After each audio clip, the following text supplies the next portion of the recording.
পাপ রাশিও শ্রী গোবিন্দের অর্চনে বিনষ্ট হয়ে যায়।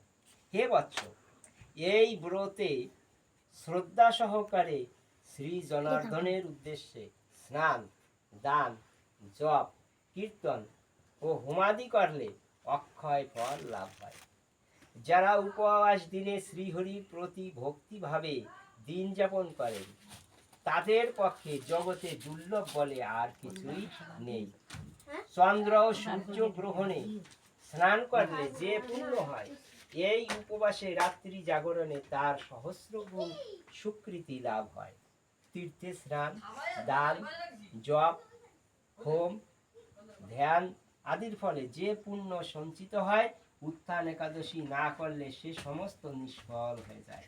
হে নারদ, শ্রী হরিবাসরে শ্রী জনার্দনের পূজা বিশেষ ভক্তি সহকারে করবে, তা না হলে শত জন্মার্জতে পুণ্য বিফল হয়। মানে কি কইছে? শ্রী হরি বাসরে জনার্দনের পূজা বিশেষ ভক্তি সহকারে করবে। মানে কার পূজা করতে হবে কদিন? হ্যাঁ, শ্রী হরি বাসরে জনার্দনের পূজা করতে হবে।